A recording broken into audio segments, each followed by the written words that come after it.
예, 여러분들 반갑습니다. 이제 저랑 같이 경영학 수업을 이제는 공부하게 될 텐데, 제 과목이 이제는 이지 군무원 경영학 아닙니까?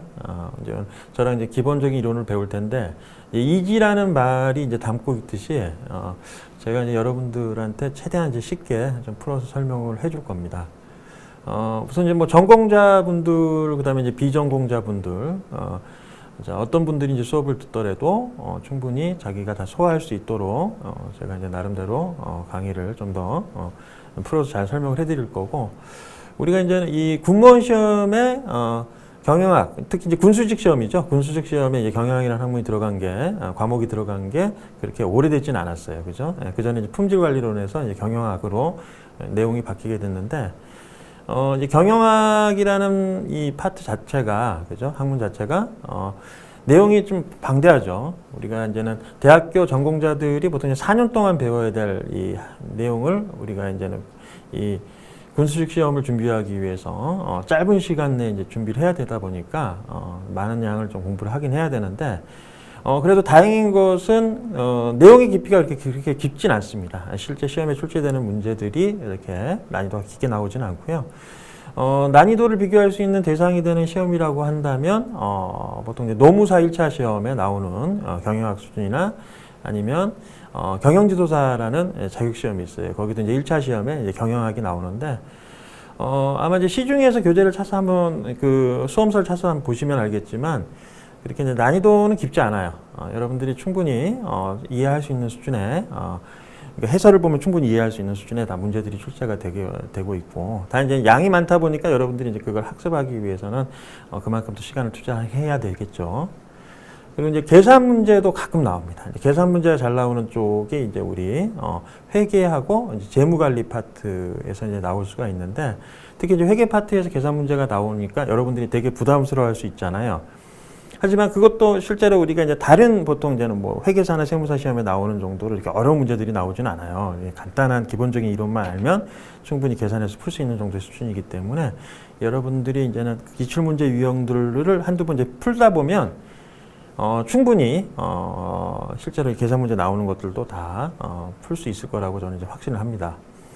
하여튼 그렇지만 이제 양이 많다 보니까 여러분들이 충분히 시간 투자를 하셔야 되고, 제 생각에는 한 2회독, 3회독 정도만 어느 정도 하셔도, 충분히 어느 정도 이제, 전반적인 내용은 다 이제 이해를 하실 수 있을 정도의 수준의 이제 문제들이 나온다라고 생각하시면 되고, 여러분들이 잘만 정리하시면, 이제 저랑 정리를 해 나가겠지만, 충분히 이제 고급 정도 획득이 가능하다라고 이제 저는 확신합니다. 그래서 오늘 이제 첫 수업은 이제 저랑 경영학 중에서도 이제 보통 이제 어떤 과목이든지 간에 처음에 이제 히스토리를 배우잖아요. 그죠? 이제 역사적인 이제 경영학이 어떻게 태생을 했는지 그런 것들을 이제 간단히 우선 배우게 될 텐데, 그래서 이제 오늘 수업은 이제 경영학의 역사에 대해서 얘기를 드릴 거예요. 뭐 가벼운 마음으로 그냥 들으셔도 되고, 하나의 이제 히스토리다 보니까, 이제 시대적 배경이 이렇고, 이런 때 이제 이런 경영학이라는 게 처음으로 나오게 됐구나 정도, 그 정도만 이해하시면서, 우리가 보시면 됩니다. 이제 그 중에서 이제 포인트가 되는 것들이 사실 있긴 하죠. 그런 것들 잘 짚고 넘어가시면 되고, 실제 이제 시험 문제, 기출 문제로는 한두 문제 정도, 전체 나오는 문제에서, 많이 나와도 한 3문제 이상은 안 나오죠. 2문제, 1문제 정도, 이 정도 나올 정도라고 보시면 될 것 같아요. 자, 그래서 한번 히스토리, 역사적인 내용을 한번 보겠습니다.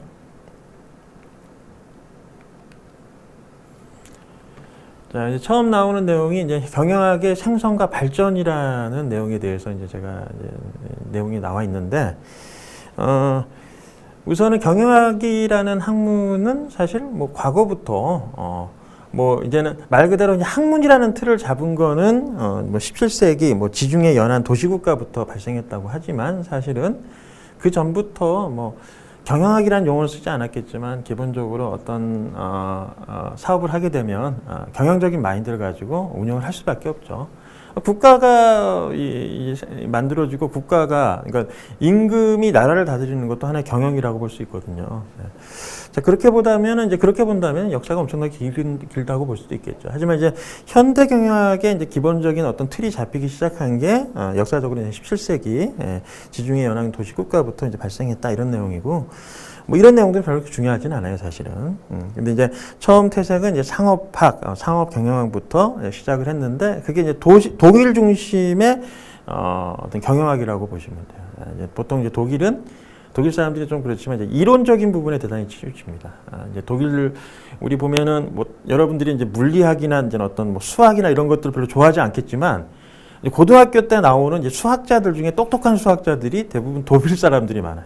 가장 대표적인 게 가우스라는 사람이 있는데 우리가 뭐 가우스정이나 그다음에 뭐 수열 이런 거 만든 분이 있잖아요. 그죠? 통계 이런 거 가우스라는 분인데 그분이 독일 사람이니까 그만큼 이런 이론적인 부분에 강한 분들이 보통 이제 독일에서 많이 나오더라고요. 그래서 이제 이 경영학의 이론적 기틀을 다진 그 국가가 바로 이제 독일이다. 뭐 이 정도 이해하시면 될 것 같고 그리고 이제 이런 이론적 기틀을 벤치마킹해서 가져와서 자기 나름대로의 경영학적 학문을 기틀을 다진 나라가 이제 미국입니다. 미국.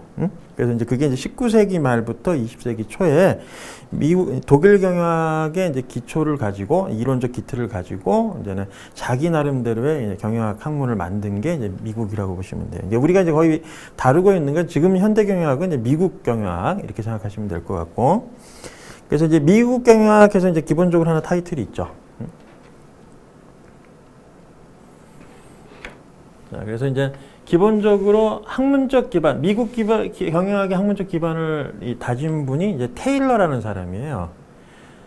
저도 이제 대학교 때 제가 이제 전공한 게 저는 이제 산업공학이라는 이제는 학과를 전공을 했는데, 과목을 전공을 했는데, 과를 전공했죠. 과목을 전공한 게 아니라, 말을 하다 보니까 약간 헛나왔는데, 이 테일러라는 사람을 되게 많이 접했어요. 이분이 이제는 이 어떤 공학, 경영 이쪽에서 되게 두각을 나타냈던 분인데 아주 천재적인 머리를 갖고 있는 아주 똑똑한 사람인데 그만큼 이제 테일러라는 분이 많이 했던 것들이 뭔가 효율성을 추구하는 쪽을 많이 했던 분이에요.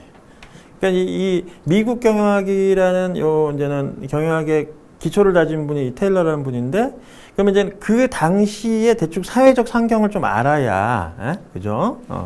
이 미국 경영학에 대한 어떤 뭐 기본적인 어떤 틀을 그러니까 이 경영학의 특징을 우리가 이해할 수 있기 때문에 한번 그때 시대적 배경을 좀 얘기 드리면은 우선은 이 미국 경영이 그러니까 처음 이제 이게 19세기 말부터 20세기 초반에는 그러니까 이 공장이나 이런 걸 운영을 할 때 거기서 일하는 이제 작업자들이 대단히 근무를 좀 태만시하는 경우가 많았대요. 그러니까 이제 하루 8시간만 때우면 한 달 이제는 그런 식으로 이제 한 달을 채우면 월급을 받잖아요. 그죠? 그러니까 이제 좀 일이 힘들거나 그러면은 조금 이제 천천히 하는 거예요. 하루에 10개, 20개를 만들 수 있고 그 정도 작업량을 소화할 수 있지만 실제로 일할 때는 이제 쉬엄쉬엄 하는 거죠. 뭐 5개도 만들고 어떤 날 기분 나쁜 날은 3개도 만들고 옆에 동료들하고 농담도 이렇게 하고 주고받고 이런 식으로. 그러니까 이제 효율성이 떨어질 수밖에 없잖아요. 그죠?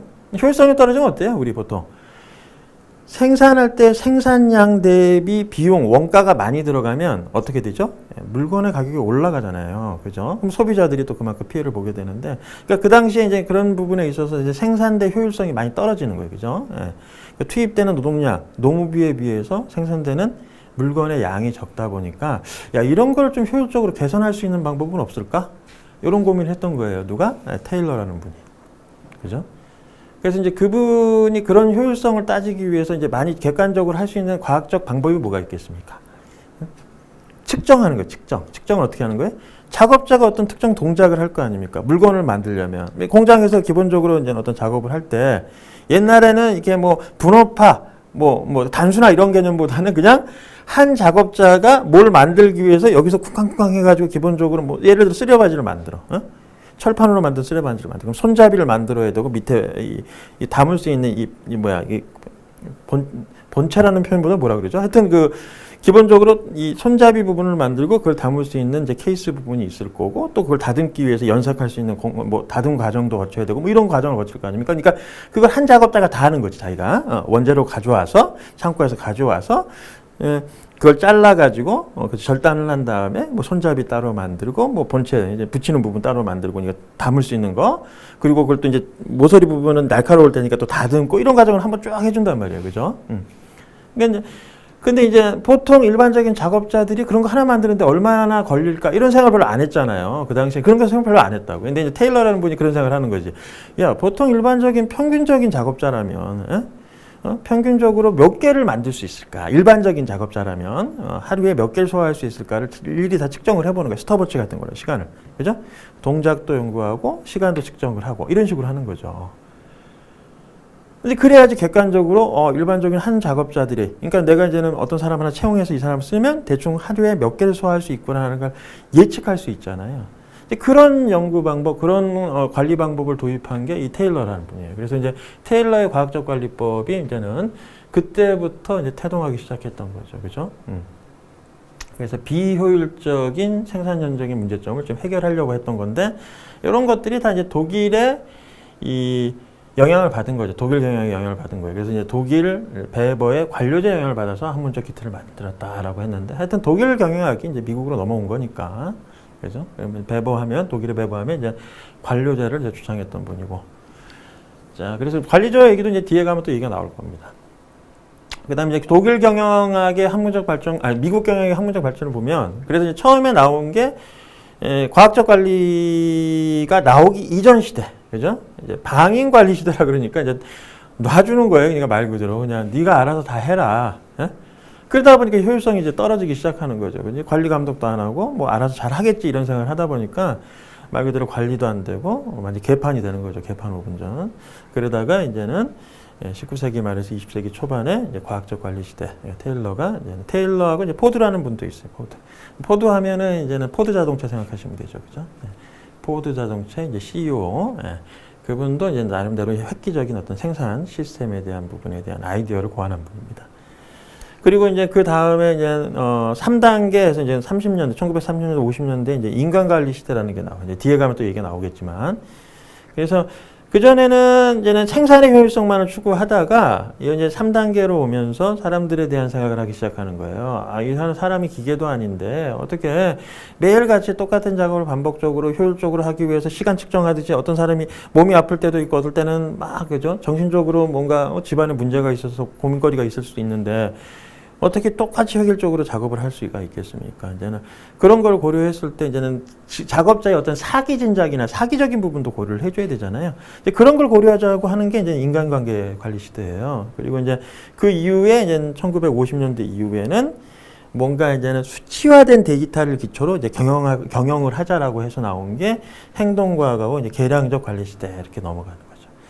이 시대는 이제 보통 이제 1945년, 1940년대에 세계 2차 대전이 있었죠. 그죠? 이제 전쟁 등을 통해 가지고 뭔가 이제 전략이나 이런 걸 세울 때, 뭐 군사 전략 같은 거 아니면은 뭐 항공기에서 대포를 쏴서, 이 폭격을 하기 위해서 뭐 어떤 포탄을 떨어뜨리거나 아니면은 대포를 쏘면은 대포가 나가는 궤적이 있지 않습니까?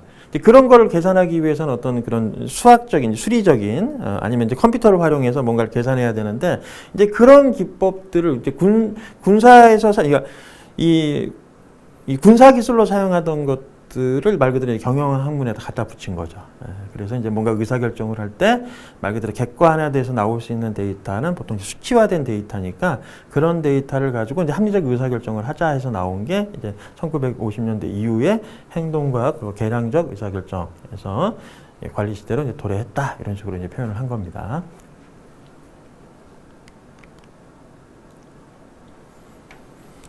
자, 그래서 독일 경영학은 뭐 아까 미국 경영 얘기했지만 사실 이제 그 이전부터 있었던 게 이제 독일 경영학이죠. 앞에서 간단히 얘기했지만 이제 1970년대 이후에 이제 독일은 이제 상업학에서 이제 내용이 경영학으로 이제 파생이 된 거예요. 이제 확장이 된 거라고 보시면 돼요. 그래서 처음에 이제 상업학에서 출발을 해서 이 사벨이라고도 하고 이제 영어 발음은 뭐 다양하게 읽는데 하여튼 사벨이라는 분이 이제 완전한 상인에서 시작해서 이제 그걸 학문적으로 다져가지고 이제 독일 경영학으로 발전을 한 거죠. 하여튼 이론 경영학에 기초한 나라가 어디? 이제 독일. 그럼 미국은 어떠냐? 조금 전에 얘기했지만 미국은 실험적이고 실증적이에요. 그러니까 미리 현장에서 다 실시를 이거 뭐 테스트를 해보는 거예요. 그래서 야 이렇게 해보니까 이건 괜찮고 뭐 이렇게 해보니까 또 이런 건 아니다. 이렇게 해서 실증 경험 실증 그러니까 실험을 통해서 확인하는 경영적 학문은 이제 미국에서 도래했다고 보시면 되고 독일 분들은 이제 독일 경영학은 뭐예요? 다 머릿속에서 생각하는 거지. 머릿속에서 그죠? 예, 하도 머리가 좋다 보니까 예, 웬만하면 머릿속에 다 이게 생각을 하는 거예요. 예. 자 그리고 이제 일본 경영학도 간단히 보시면 일본 경영학은 크게 다룰 건 없는데 사실 요거는 제가 이제 대학교 때도 이제 일본 경영학에 대한 부분을 많이 배웠어요. 사실 여러 가지 경영 기법이라든가 이런 것들. 왜 배웠냐면은 제가 배울 때는 그 전이 이제는 1980년대 일본이 한참 잘 나갈 때 그런 일본 기업들이 경영을 하던 그런 어떤 여러 가지 경영 기법들을 그걸 우리 이제 경영학에서 이제 다루게 된 거죠. 그러니까 이제 1980년대까지만 해도 일본 기업들이 되게 잘 나갔어요. 미국 기업들, 미국이라는 나라의 모든 이제 웬만한 기업들 다 이 잠식할 만큼 잘 나갔었는데 뭐 지금은 또 상황이 바뀌었지만 하여튼 그러다 보니까 일본 기업들이 왜 이렇게 잘 나갈까를 많이 이제 고민하게 된 거예요. 얘네들이 어떻게 잘하지? 경영도 잘하고 기업이 이제는 경쟁력을 갖추니까 어떻게 이렇게 잘할까라는 걸 고민하면서 그래서 일본 경영학 같은 경우는 인적 측면, 인적 자원에 대한 중요도를 많이 강조합니다. 그래서 이제 그런 데 많이 치중을 해서 사람 관리하는 쪽에 많이 강조했는데 이제 그런 경영학을 이제 우리가 이제 제트 이론에 기반해서 나온 경영학이라고 보시면 돼요. 그래서 이제 제트 이론이라는 게 이제 일본 사람에 대한 부분을 관리하는 인적 자원 관리를 다루고 있는 부분이 바로 이제 제트 이론이라고 보시면 될 것 같고, 그다음에 이제 프랑스 경영학은 관리자 측면에서 경영학을 다루고 있어요. 그러니까 단지 생산 현장에서 일하는 말단 직원 입장도 아니고, 그다음에 중간 관리직 계층도 아니고. 말 그대로 이제 경영자라는 최고 경영자들이 이 회사를 운영하기 위한 시각에서 바라보는 그런 경영학 학문을 다뤘던 게 이 프랑스의 경영학입니다. 그래서 관리자 측면에서 많이 바라봤어요. 모든 경영 기법들이 다 관리자적인 측면에서 해석을 하고 그걸 이해하고 그다음에 어떻게 이제 그거를 경영 학문을 발전시킬 것이냐, 그걸 다 이제 관리자 입장에서 바라봤다는 거죠. 그게 이제 프랑스 경영학입니다.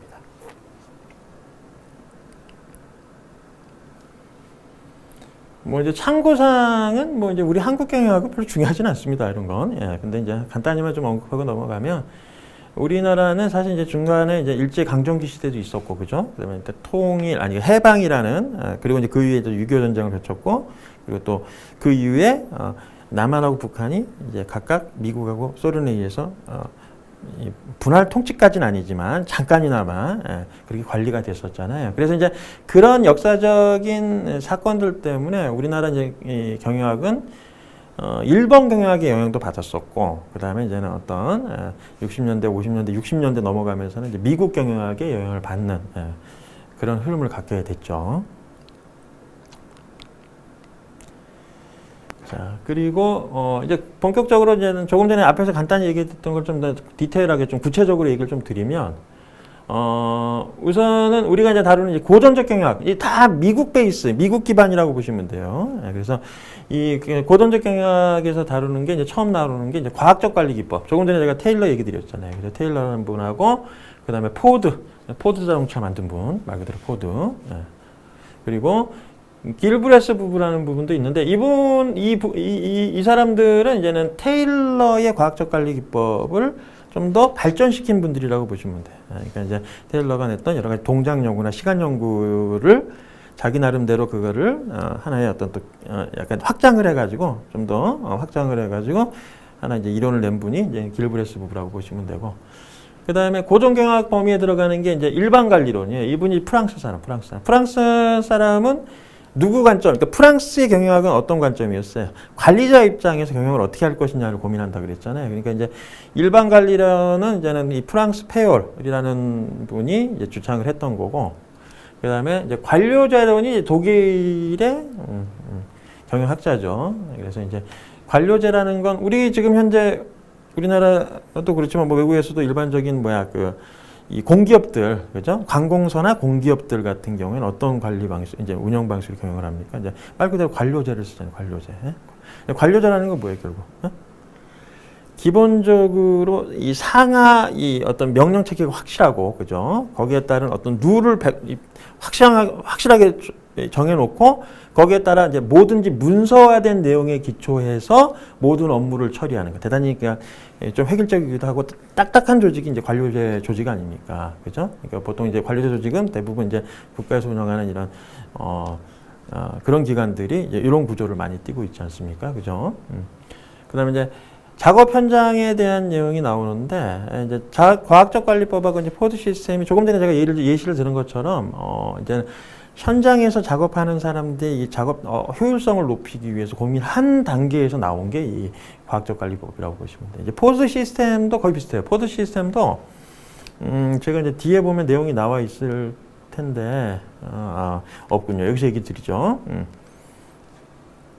포드 시스템은 우리 이제는 이 자동차 생산하는 이 공장을 한번 가보신 분들이 있는지 모르겠는데, 저는 이제 대학 때 이제 그런 걸 전공하다 보니까 자동차 공장을 가보진 않았는데, 제가 뭐 그 신도리코도 가봤어요. 신도리코. 복사기 만드는 회사 아닙니까? 그죠? 그래서 이제 어떻게 만드는지도 가봤고, 반도체 만드는 데도 가봤어요. 반도체는 이제 안에까지는 못 들어가 보고, 이제 실제 생산 공정까지는 못 들어가 보고, 이제 그러니까 대학교 때 견학을 간 거죠, 그죠? 들어가 보지 못했어요. 왜냐면 이제 반도체 들어가려면 먼지 같은 거 들어가면 큰일 나요. 그러니까 이제는 들어가기 위해서는 뭐 온몸에 무슨 먼지 제거하는 뭐 그런 거 한 뭐 2, 30분 동안 해야 되고 또 무슨 뭐 방호복인가 뭐 입어야 돼요. 또 하얀 그 가운 같은 거. 그리고 이제 머리에도 못 쓰고 또 들어가서 견학하고 또 나오고 그러는데 시간 너무 오래 걸리는 거야. 어? 그러니까 이제 그걸 안 하고 이제 밖에서만 이제 한번 전체적으로 흘러가는 걸 좀 본 적이 있었는데, 하여튼 한번 보시면 이제 포드 시스템 같은 자동차 만들 때 구조가 이렇습니다. 이제는 이 공장이 이렇게 있으면 공장 내부에 이거 공장은 굳이 그릴 필요 없죠. 그냥 공장 안이라고 보겠습니다. 공장 안이라고 보면 공장 안에서 이제 자동차를 만드는데 자동차를 만들 때 이렇게 레일이 있어요. 레일이 이렇게 쭉 있어요. 제가 이제 그림을 잘 못 그리니까 여러분들이 좀 알아서 좀 잘 이해해 주십시오. 그러면 이제 여기에 이제는 자동차 레일, 이 레일 위에 이제 자동차가 이제 올라가는 거예요. 자동차. 완성된 자동차가 올라가는 게 아니라 처음엔 자동차 이 프레임, 껍데기, 그죠? 껍데기를 이제 올리고 이제는 작업을 하는 거죠. 이제 중간중간에 여기 작업자들이 있어요. 이렇게. 그죠? 작업자들이 있어가지고 작업자들이 이제 작업을 하면 여기 이제 뭐 예를 들어 프레임에다가 뭐 여러 가지 뭐 배선 작업을 하거나 아니면은 뭐 창문을 달거나 유리를 달거나 아니면 문짝을 붙이는 식으로. 그래서 이제 그 작업자가 행하는 작업량이 다 끝나면 그 다음 작업으로 넘기는 거죠. 그죠? 그럼 그 다음 작업자가 또 작업을 해요. 어떤 뭐 타이어를 붙이거나 아니면 안에 뭐 엔진을 집어넣거나 이런 작업. 이게 또 넘긴다고 다음 작업. 이런 식으로 이제 공장에서 이제 하나씩 물건을 만드는 거예요.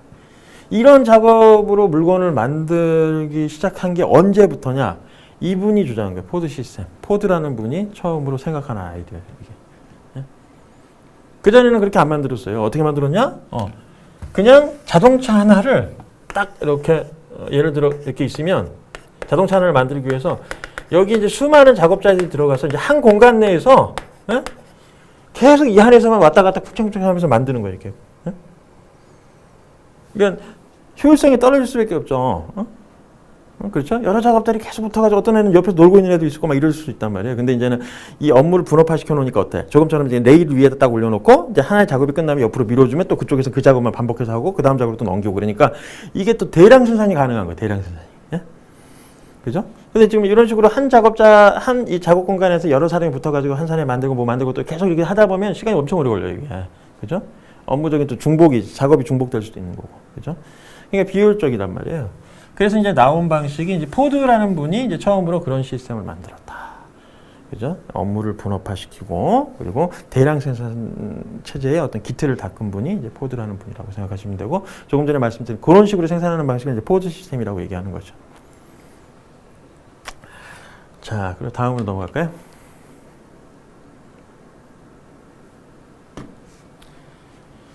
자, 그래서 테일러 시스템하고 이제 포드 시스템의 기본적인 좀 특징을 좀 알아두셔야 됩니다. 제가 이제 말씀드렸듯이 이제 테일러 시스템은 이제 테일러라는 분이 처음으로 고안한 시스템이에요, 그죠? 미국 경영의 시조이자 경영학의 핵심 이론을 강조했던 핵심 관리 이론을 강조했던 분이 이제 창시자가 바로 이제 테일러라는 분이고, 이 테일러 시스템이 갖고 있는 특징 중에 뭐가 있냐면, 이거 이제 알고 가셔야 되는데. 고임금 저노무비를 주장을 했어요. 그렇게 운영을 해야 된다. 그러니까 고임금이 뭐야? 임금을 많이 준다는 얘기죠. 예?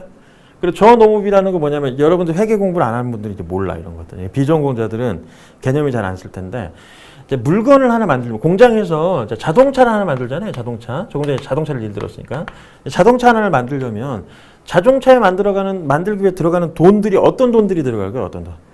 돈이 들어가겠죠. 이런 돈들을 원가라 그래요. 제조원가, 제조원가. 자동차 하나 만들기 들어가는 돈이 제조원가. 만약에 라면 공장에서 라면 만들 때 들어가는 것도 라면 제조 원가가 되는데 그런 원가들은 내가 기업이라면 내 기업의 경영자라면 뭐야? 나한테는 내가 들어가는 원가는 비용이잖아요. 비용. 그러니까 그 원가보다는 판매가를 높게 측정을 해서 더 받아야 마진을 남겨 먹겠죠. 그죠?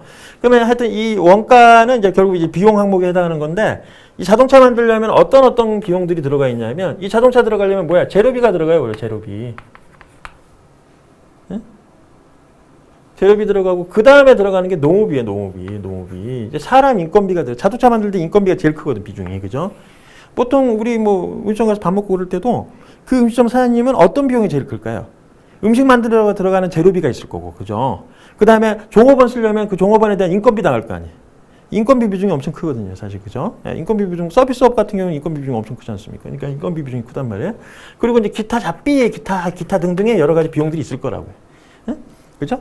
뭐 전기도 같아서 전기세도 나갈 거고 물세도 나갈 거고 그죠? 그다음에 주변을 관리하면 우리 경비 아저씨 인건비도 나가고 뭐 이런 여러 가지 기타 비용들이 있겠죠. 그죠?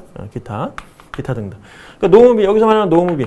그러니까 테일러 시스템에서는 각각의 작업자들한테 높은 임금을 주고 고임금 그리고 전체적인 제조 원가에서 차지하는 노무비의 비중은 낮추자라는 취지에서 이제는 이 과학적 관료를 주장했던 분이에요.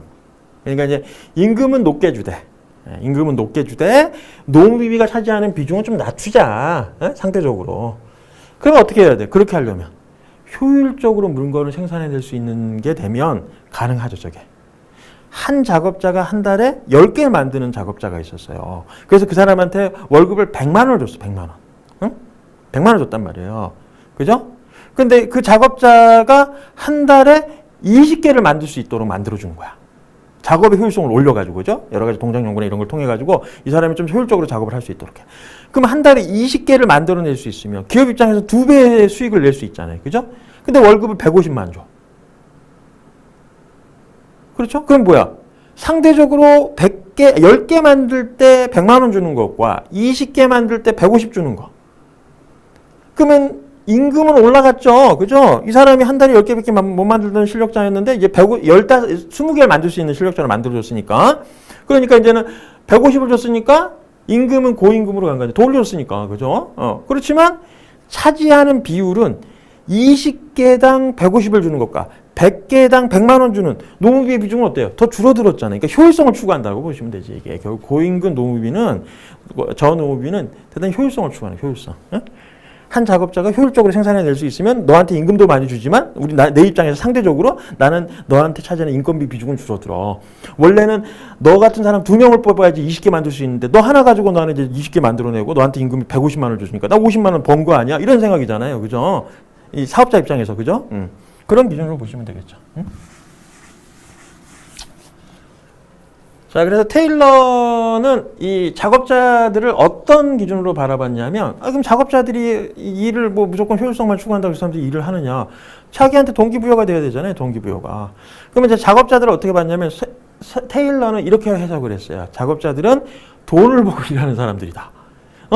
돈을 많이 주면 더 열심히 일할 거다. 그게 경제인가세요, 경제. 돈에 의해서 움직인다라고 본 거예요, 사람들이. 그래서 그게 이제 경제일 가설이라고 보는 거고, 결국 돈에 따라 움직이기 때문에 그 사람이 갖고 있는 내면적인 걸 별로 중요시하지 않아. 그래서 인간이 없는 조직, 그죠? 생산성을 대단히 중요시하는 시대, 그런 걸 주장했던 분이 테일러라는 분이고, 그래서 생산성을 높이고 효율성을 높이기 위해서는 뭐예요? 시간 연구, 동작 연구 등을 통해 가지고 표준 작업량을 만들어내고 정확한 양을 산출해낼 수 있도록 해주는 거죠. 불필요한 작업들은 다 제거해 버리는 거예요. 그런 식으로 효율성을 주고 있습니다. 이거 저도 이제 대학교 때 이런 거 배웠었는데. 그리고 이제는 이 사람이 경제인 가설에 따라서 돈에 따라 움직이니까 어떻게 해야 돼요? 그죠? 차별적 성과급제를 적용했어요. 차별적 성과급제. 그죠? 너 많이 생산하면 돈을 더 많이 줄 거야. 이런 거예요. 그죠? 그러니까 이제 10개 만들 때 100만 원 줬는데, 그죠? 15개 만들 때, 아니 20개 만들면 150을 주고, 그죠? 뭐 이런 식으로 가는 거죠. 근데 이제 일정 수량 이상을 생산해내면 조금 전에 100만 원에서 150만 원일 때 50% 급여를 올려줬잖아요. 그죠? 그죠? 그러니까 생산량 비율로 따졌을 때 50% 상승했는데 그렇게 균일하게 성과급을 지급할 수도 있고, 그죠? 비례적으로 성과급을 지급할 수도 있고, 차별적 성과급제는 뭐예요? 일정 수량 이상을 만들어 놓으면 더 주는 거야, 더. 그러니까 100에서 150이면 50%를 더 줬는데 만약에 이제 10개에서 20개 만들던 사람이 20에서 30개를 만들어내면 그때는 뭐 70%를 더 준다든지, 그러니까 150에 70%를 해주면은 뭐 220 얼마 이렇게 식으로 더 올라가는 거죠. 딱 200만 원에서 50% 올려주는 게 아니라 뭐 그런 식으로 해서 좀 차별적으로 성과급을 지급을 해서 좀 더 동기부여를 시키려고 했던 게 이제 차별적 성과급제입니다. 그다음에 이제 작업지도표 제도라는 게 있는데, 작업지도표라는 거는 이제는 작업자의 여러 가지 인적사항 등을 기록한 거라고 보시면 돼요. 그래서 이제 경영자가 우리 이제 말 그대로 노무자들, 일하는 사람들을 관리해야 되잖아요. 그런 사람들에 대한 내용. 이 사람이 뭐 하루에 일할 수 있는 생산력, 얘는 뭘 어떤 걸 잘하더라. 그래서 얘는 이런 일을 시키면 더 효율적으로 일을 할 거다. 뭐 이런 내용들을 쭉 정리해 놓은 하나의 목록 리스트라고 보시면 돼요. 그게 이제 작업지표표 제도라고 보시면 되고, 그리고 이제 그런 내용들을 기초로 해서 이 사람들이 어떻게 효율적으로 일을 하게 할지, 그래서 이제 각각의 동작별로 해서 이제 어떤 걸 하나, 이제 말 그대로 지도표니까 어떤 이제 하나의 이제 그런 맵을 만든 거죠. 예. 그리고 자, 그 정도만 보시면 되겠습니다. 예.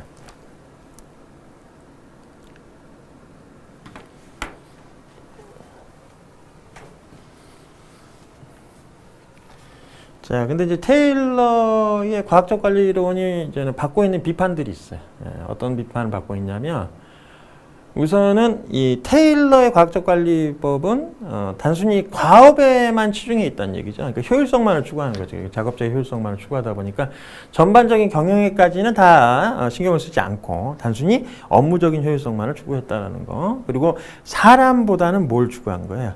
사람이 하나의 기계 부속품처럼 효율적인 일을 추구하는 거에 대한 관심을 갖다 보니까 그 사람 자체의 본질적인 부분, 인간에 대한 본질적인 부분을 고려하지 않았다는 거죠. 그래서 인간의 보다 복잡한 여러 가지 특징들은 전혀 생각하지 않았던 거고, 결국 인간도 하나의 기계의 부속품처럼 생각하는 거지. 예? 군대 조직처럼. 우리 군대 갔다 온 분들 알잖아요. 그죠? 예. 그런 것처럼. 예.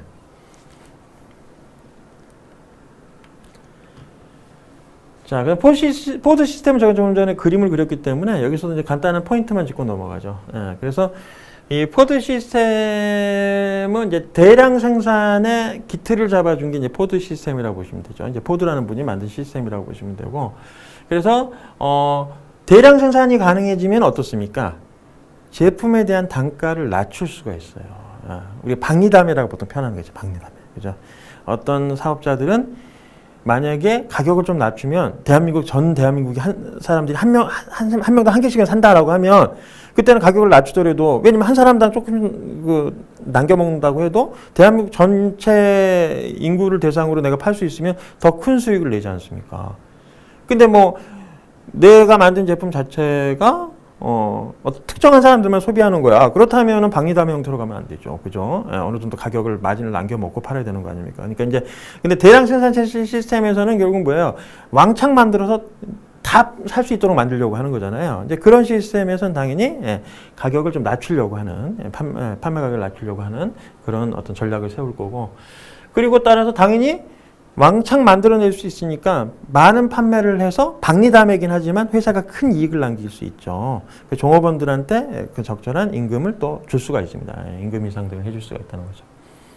그래서 여기에는 안 나왔는 표현이 없나요? 없는데 결국 조금 전에 테일러 시스템이 고임금 저노무비를 추구했잖아요. 그죠? 저노무비를 추구했다고 하면 이 포드 시스템은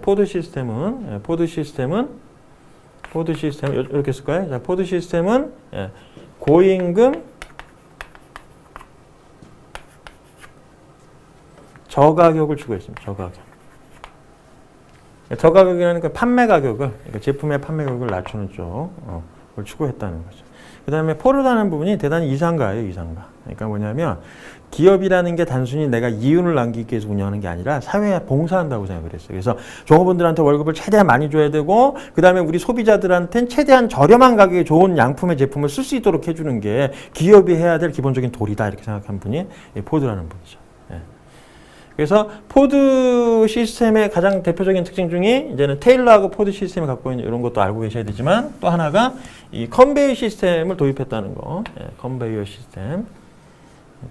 컨베이어가 어떤 건지 아시나요? 예, 여러분들 컨베이어 이런 거죠. 우리 이제 그 어디야? 요즘에는 그 뭐 공장 가도 아직까지 이런 시스템도 있고 우리가 가장 많이 접해본 게 우리 그 재활용품 같은 거 분리수거할 때 이거 재활용품 수거해가지고 어디 공장에 가져가면 거기에 이제 작업자들이 이 뭐 플라스틱은 플라스틱, 뭐 캔이면 캔별, 아니 병이면 병끼리 이렇게 분리해내요. 근데 이제 여기다가 그런 어떤 고물들을 막 올려놓으면 이 컨베이어가 이렇게 쭉 돌아가면서, 그죠? 벨트가 돌아가면서 물건을 막 이동시켜줘. 그럼 옆에 중간에 작업자들이 보면서 물건을 골라내는 거죠. 이런 게 이제 컨베이어예요, 컨베이어. 네, 컨베이어 시스템이 그런 겁니다. 그래서 조금 전에 레일을 타고 가는 것도 하나의 통로를 통해서 쭉 흘러가게 만들어주는 거잖아요. 컨베이어라는 게 이제 하나의 통로를 통해서 작업 물량들이 쭉 흘러가게 만들어주는 거니까. 그래서 컨베이어 시스템을 통해 가지고 작업을 좀 더 단순화시키고 그 다음에 전문화시켰다는 거죠.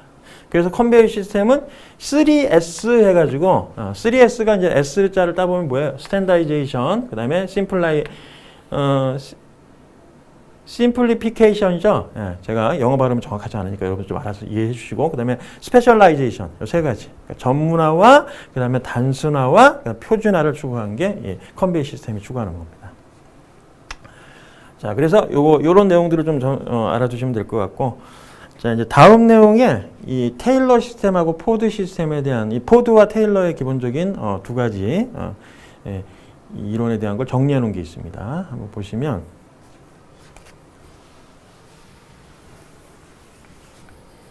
그 전에 이제 포드 시스템의 비판을 간단히 한번 보시면 내용을 보시면 이게 이제 이것도 똑같이 테일러 시스템처럼 그죠? 어떤 효율성이나 이런 걸 추구했지만 사람을 하나의 기계 부속품처럼 바라봤다는 부분에서 이제 비판을 받고 있는 거죠.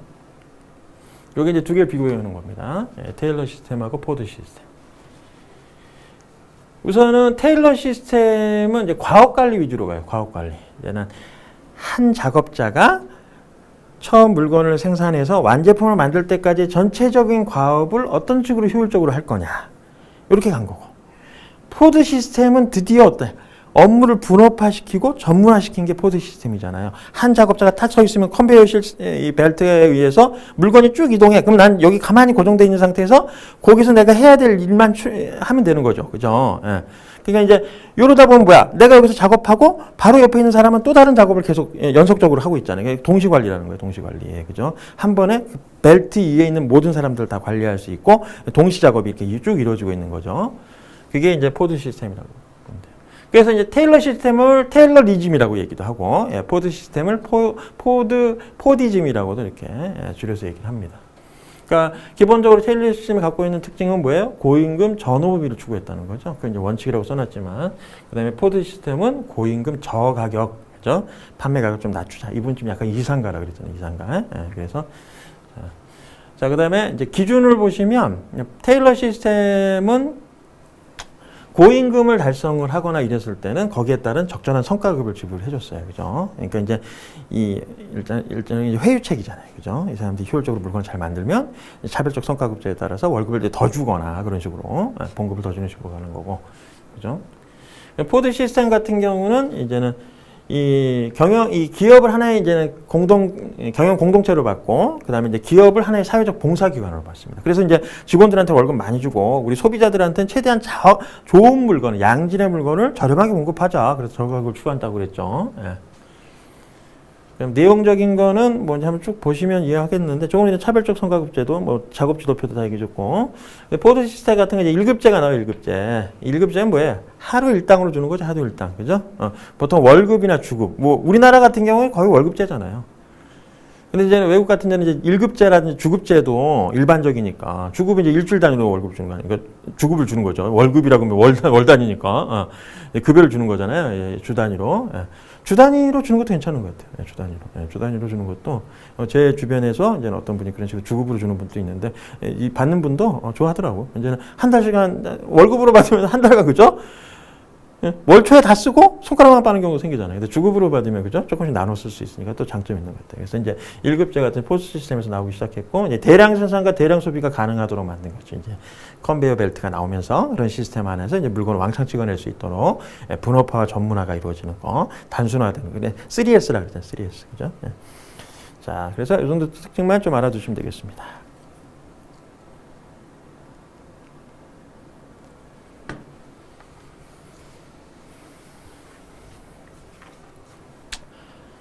자, 그 다음에 이제 길브레스 부부의 과학적 관리법이라는 게 있어요. 예, 이 테일러의 과학적 관리법을 좀 더 업그레이드한 버전이라고 보시면 되는데, 이 길브레스 부부가 결국 이제 테일러의 과학적 관리법을 이제 업그레이드했기 때문에 모든 본질적인 기본적인 이론은 누구 걸 갖다 쓴 거예요? 테일러 이론을 갖다 썼죠. 그러니까 동작 연구 같은 거, 동작 연구는 이제 모션 픽처라고 표현됐는데 이 동작들을 연구해가지고 좀 더 작업의 효율성을 추구한 거죠. 그래서 이제 그런 동작들을 17개 동작으로 구분을 해가지고 이분들 나름대로 이제 자기들이 생각하는 기본 동작들이 있는 거지. 뭐 짚기, 자르기, 뭐 이런 동작들이 있을 거 아닙니까? 이제 그런 작업들을 17개 작업자들이 할 수 있는 기본 동작이 있다고 본 거예요. 이제 그런 식으로 구분을 해가지고 이분들도 이제 나름대로 항구적 기틀을 이제 체계를 만든 거죠.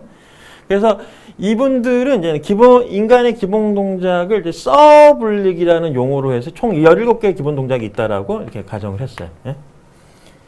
서블릭 하면 이게 이제 뭔 소리냐? 이분들이 이제 정의한 용어니까 뭐 그런가 보다 이렇게 생각하면 되지만 서블릭이 이제 길브레스를 거꾸로 발음한 거예요. 거꾸로. 이게 자기들이 만든 거니까. 예, 자기들이 만든 기본 이제 이론이니까 이제 용어를 이제 기본 동작에 대한 용어를 붙일 때 서블릭이라고 그래서 자기 이름을 이제 거꾸로 표현한 거죠. 그래서 그걸 서블릭이 총 17개의 기본 동작을 이제 의미한다. 이렇게 생각하시면 됩니다.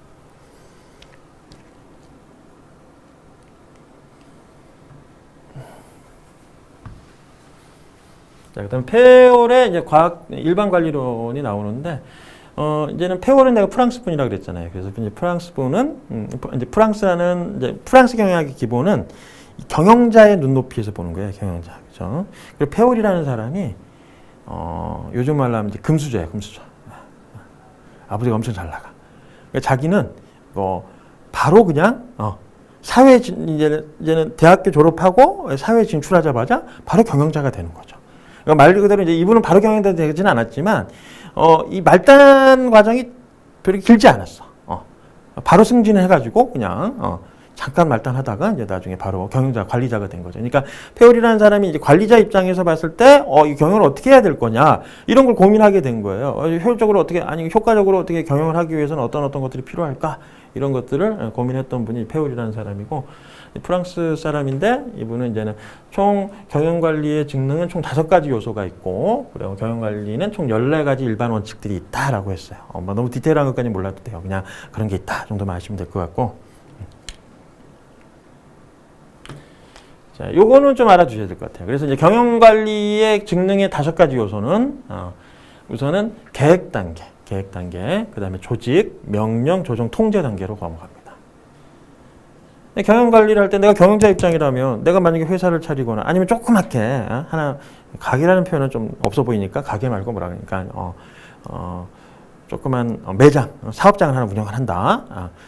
사업장을 운영을 하면 내가 사업장을 딱 오픈하려면 무슨 고민을 할까요? 처음에 어떤 사업을 할지부터 고민하잖아요. 그죠? 무슨 그 돈이 돼야지 내가 사업을 하는데 이제 그런 게 하나의 계획 단계라고 보시면 되겠죠. 그죠? 내가 어떤 아이템을 가지고 소비자를 대상으로 물건을 팔 것이냐, 돈을 벌 거냐 이런 게 계획 단계 아닙니까? 계획 단계.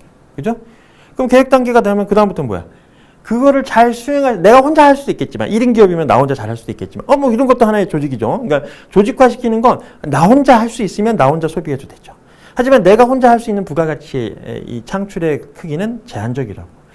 이 1인 기업들도 혼자 잘해서 어느 정도 수익이 나는 데도 있지만, 하지만 이제는 말 그대로 우리가 하는 이제 좀 수입이 되고 좀 덩치를 키우려면 어떻게 해야 돼요? 좋은 인재를 잘 뽑아가지고 적재적소에 잘 배치를 해야 회사가 클 거 아닙니까? 그래야 돈도 많이 벌잖아요. 그죠? 예? 그런 회사를 만들려면 조직화를 잘해야 되거든. 그래서 이게 경영관리의 5가지 기본 요소들이 되는데, 이런 순서로 진행이 되는 거죠. 처음에 계획화 단계를 거쳐가지고, 그 다음에 이제 거기에 따른 사람들을 모집하는 거, 그게 이제 조직화예요, 조직화.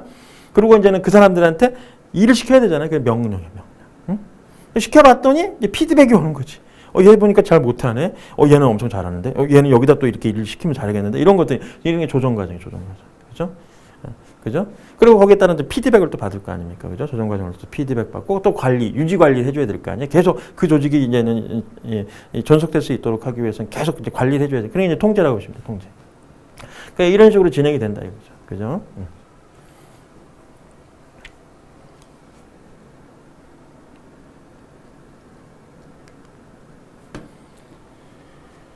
자, 경영관리에 여러 가지 기본 원칙이 있는데, 이건 이제 교재에 있는 내용들을 한번 쭉 보시면 될 것 같아요.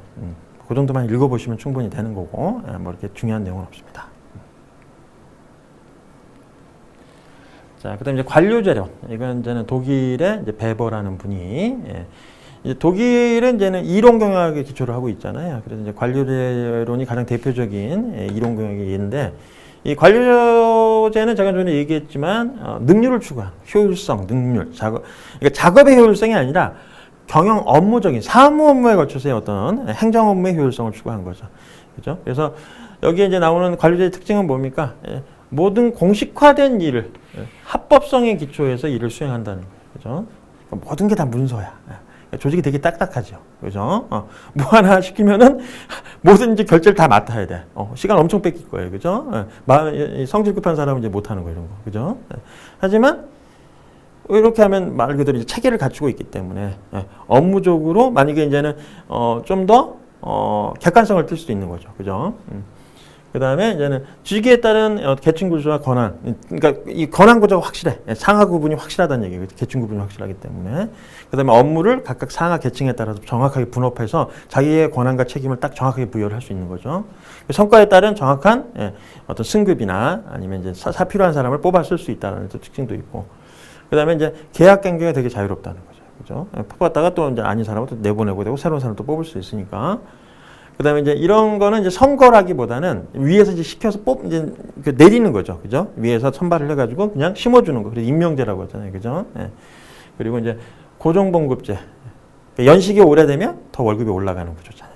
우리나라도 이제 이런 이제 연공 서열급이라고 하는데, 연공급이라고 하는데, 그런 것이 이제 정해진 월급에 따라 내가 호봉에 따라서 급여를 이제 받는 거.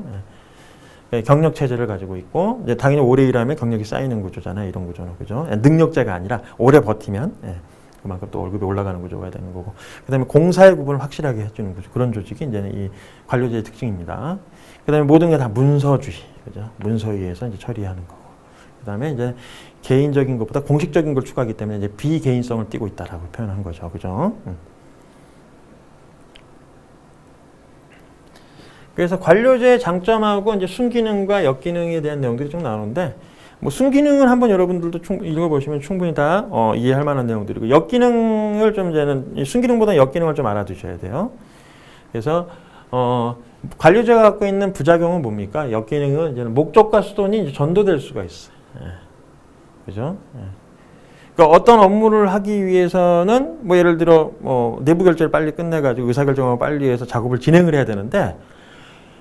예를 들어, 우리 이런 거 있잖아요. 이번에 뭐 중국 뭐 문제가 생겨가지고 거기하고 이제 투자를 할지, 거기서 빨리 회사에서 빼가지고 발을 빼서 좀 다른 데 투자할지를 고민해야 되는 거니까. 그건 뭐 말 그대로 15일 이내 지금, 아니면 뭐 일정한 기간 내에 빨리 의사결정을 해서 진행을 해야 돼. 그죠? 그러면 그런 거 순발력이 되게 중요하잖아. 의사결정에 대한 순발력이 대단히 중요한데. 이 관리자 조직은 어때? 엄청 딱딱하니까 다 문서로 해가지고 위에서부터 이제 상하에서 위에서부터 계층적으로 쭉 내려와. 결제 내용을 하나 받더라도. 그죠? 그러니까 시간을 놓쳐버리는 거예요. 그죠? 그러니까 이제 내가 해야 될 건 그거에 대한 빨리 의사결정이 지금 목적인데 수단에 치우친 거지. 형식적인 거에 치우쳐가지고 이게 주객이 전도될 수 있다. 이렇게 표현한 거고. 그 다음에 규칙이나 이제 규범에 너무 이제 집착할 수가 있는 거죠. 그죠? 그런 문제도 생길 수 있고. 그다음에 이제 구성원들에 대한 이 개인적인 부분은 별로 중요하지 않다. 그 사람이 갖고 있는 감정이나 인격적인 부분보다는 그냥 조직의 구성원으로서 하나의 부품처럼 그죠? 생각할 수 있기 때문에 구성원의 소외를 유발할 수 있다는 얘기를 한 거고, 그다음에 권력이 한쪽에 너무 치우칠 수도 있고, 가장 문제가 되는 건 뭡니까? 무사한일주의 같은 거죠. 무사한일주의, 그죠? 내가 이제 그 자리에 딱 위치하게 되면 리스크가 있거나 책임이 많은 일을 잘 안 하려고 해요. 예. 그냥 가만히 버티면, 시간만 버텨주면, 그죠? 내가 뭐 특에 못한 거 없으면 그냥 내가 정년까지 일을 할 수 있는 조직이 이런 관료제 조직이다 보니까, 그죠? 예. 이렇게 막 힘든 일 잘 안 하려고 하고 모든 게 딱딱한 거죠. 그러니까 이제 자기가 책임을 잘 안 지려고 해, 그죠? 그러니까 좀 유두리 있게, 융통성 있게 뭔가 대처하고 거기에 따른 책임도 좀 지고 또 의무도 뭐 이런 식으로 해야 되는데, 그렇지 않고 그냥 딱 뭐든지 딱 틀에 의해 가지고 뭐든지 다 이제 문서화 시켜야 되고 공식화 시켜야 되고, 그죠? 그냥 딱딱하게 이제 흘러가는 거예요. 자기가 책임을 잘 안 지려고 하는 그런 주의. 그러니 이제 무사한일주의에 이제 빠지기 쉽다라는 겁니다.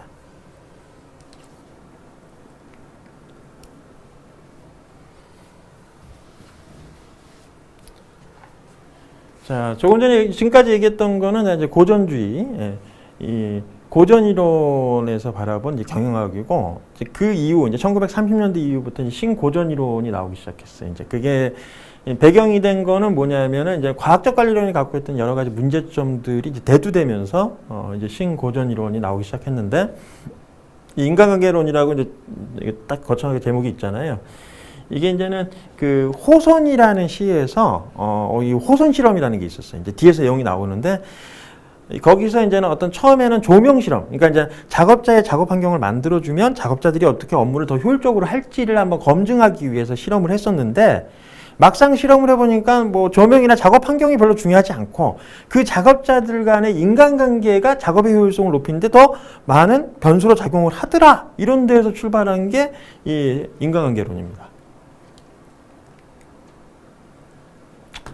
그래서 뭐 메이오와 로스리스 버거라고 해서 발음하기 힘든데, 두 학자에 의해서 이제 호선 실험이라는 게 있었어요. 말씀드린 것처럼 호선시에서 이제는 그러니까 텍사스 내에 있는 호선이라는 곳에서 이제는 처음으로 실험을 했었는데, 그때 이제 처음에 1차 조명 실험을 해가지고 작업 환경이 작업자의 어떤 효율성에 영향을 주는지를 검증을 하려고 했다가, 요게 이제는 처음에 의도하고 다르게 작업자들 간의 각각 그 어떤 인간적 유대 관계가 이 작업의 효율성에 더 많은 영향, 중대한 영향을 준다는 게 확인이 된 거죠. 그래서 나온 게 이제는 이 인간관계론이 된 겁니다.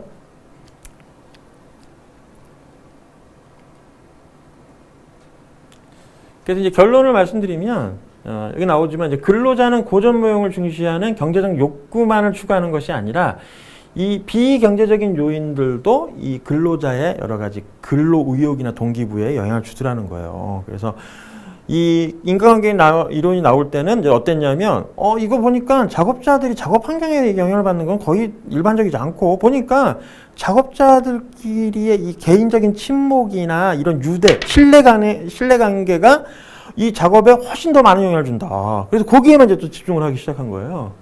그래서 이 비경제적인 요인들, 사회적 욕구, 심리적 욕구, 집단의 의지, 교우 관계, 그렇죠? 친분 관계라든지 집단의 승인, 그다음에 인정지위에 대한 자아 실현에 대한 욕구, 이런 여러 가지 이 감정적인 논리가 이 생산의 효율성에 더 많은 엄청난 영향을 주더라라고 이제 본 거죠. 그게 인간관계론이 이제 주장되기 시작한 이유가 되는 겁니다.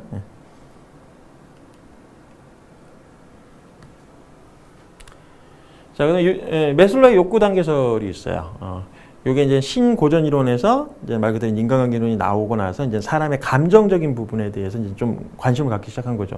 야, 얘가 보니까 옛날 말 그대로 작업 환경만 만들어주고 작업자에 대한 어떤 작업 시스템만 구축을 해주면 지네들이 알아서 효율적으로 업무가 돌아가는 게 아니라 그 개별적인 작업자들의 감정적인 부분에 대한 부분이 대단히 중요하다는 걸 이제 알게 된 거잖아요.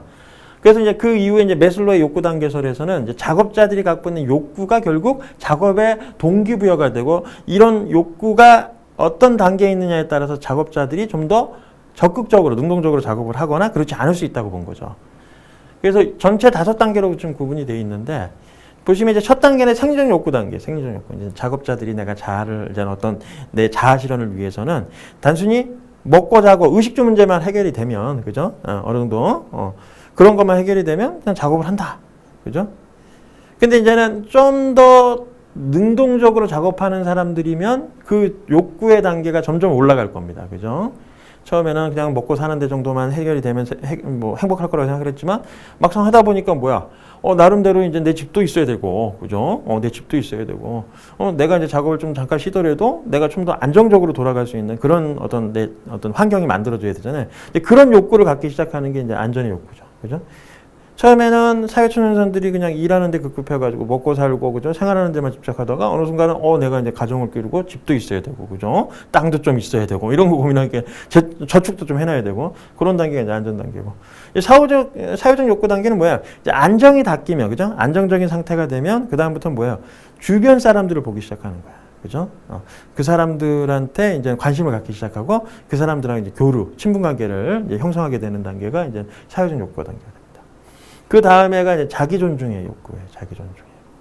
그러니까 이제 자기 존중이라는 건 주변 사람으로부터 인정받기를 원하는 거죠. 그러니까 이제 뭔가를 막 노력을 해가지고 내가 이제 그 능률이나 효율성, 그죠? 내 이제 어떤 그 스펙을 좀 키우기 위한 그런 노력을 많이 드릴 거 아닙니까? 그게 자기 존중의 욕구 단계가 되는 거고, 마지막에는 이제 최종 단계죠. 이제 자아 실현의 단계. 그러니까 우리도 이제는 여러분도 그렇고 저도 그렇지만은 최종적으로 내가 추구하는 게 있잖아요, 그죠? 내가 이제 어느 단계가 돼서 내가 이제 어느 걸 좀 성취를 하게 되면 최종적으로 내가 뭘 하고 싶다라는 거, 그걸 이루기 위해서 이제는 내가 또 열심히 지금 일을 하고 있는 거 아닙니까? 그런 단계까지 올라가는 게 이제 자아 실현의 욕구라고 보시면 돼요.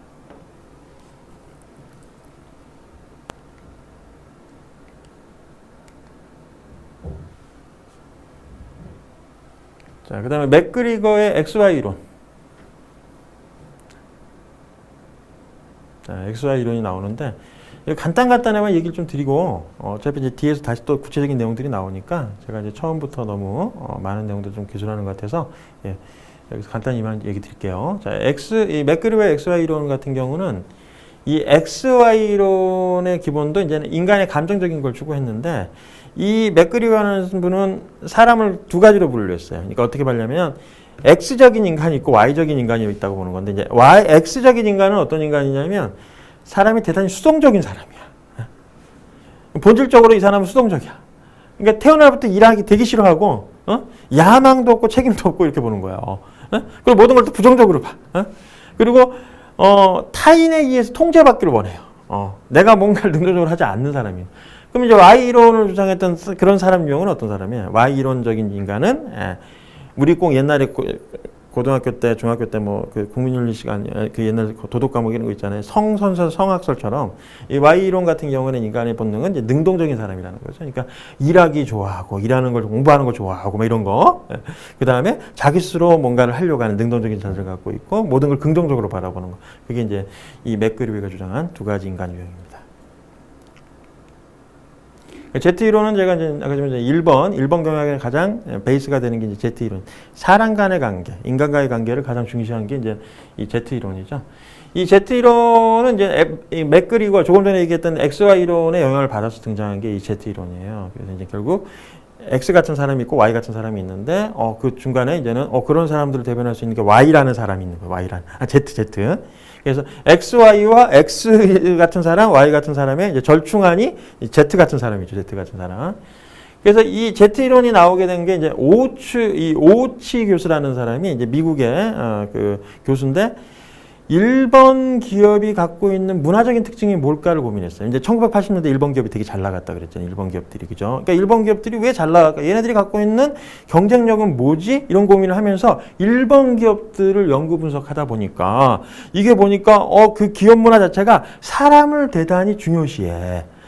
그리고 그 내부적으로 그런 어떤 인간 간의, 그러니까 그저 부하 직원과 상사 간의 어떤 인간적 유대감을 되게 중요시했고, 그걸 통해서 조직적인 업무를 다 풀어가는 거예요. 그죠? 그러니까 능력이 뛰어나고 뛰어나지 않더라도 뛰어나지 않은 놈도 잘 뽑아가지고 그 사람을 잘 구슬러가지고 이 상급자가 잘 끌고 가니까 능력을 발휘하다라는 거지. 단순히 뭐 스펙 좋고 이런 놈 뽑아놨더니 맨날 띵까띵까 놀고 막 뭐 얘기하면 반항만 하는데, 그죠? 좀 부족하지만 뽑아놨더니 일을 잘하더래요. 이제 그런 것들. 그래서 이제 그런 인간이 Z이론이죠, Z이론. 예. 그래서 이 일본 기업이 갖고 있던 장점을 이제 도입을 해서 이제 미국 기업에 접목시키려고 나온 게 이제 Z이론이라고 보시면 되겠어요.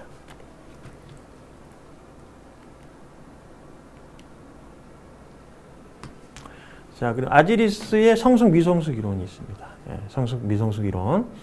자, 그래서 이 아지리스의 성숙 미성숙 이론을 보시면 이것도 조금 전에 뭐 XY 이론이나 Z 이론처럼 뭐 그런 기반이라고 보시면 되는데, 결국 이제 이 사람에 대한 생각을 두 가지로 구분했는데, 처음에 이제 경영자 입장에서 바라본다면 작업자가 작업을 할 때, 그죠?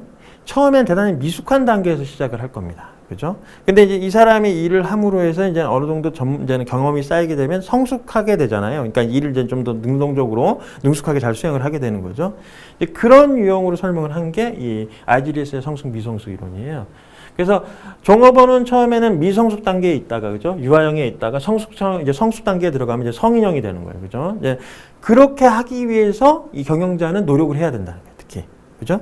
그러니까 이제 작업자는 처음에 미성숙 단계에 있다가 성숙 단계로 갈 수 있도록 기업의 경영자가 이끌어주는 게 중요하다. 이렇게 본 거죠. 그래서 미성숙 단계 같은 경우에 대단히 수동적이고 의존적이고 행동이 한정적이지만, 성숙 단계에서는 능동적이고 독립적이고 행동이 다양할 수 있고, 그 다음에 업무에 대한 관심도 많죠. 여기는 없지만 뭐 이런 식으로 이제 두 개를 비교해서 보시면 충분히 다 이해하실 거라고 보고, 내용 자체가 그렇게 어렵진 않습니다. 예, 아지리스의 성숙 미성숙 이론까지 우선 설명을 드렸고, 내용이 좀 긴 관계로, 예. 자, 이제 여기서 마무리를 하고, 자, 이제 그 다음에 2강으로 넘어갈게요. 예. 수고하셨습니다.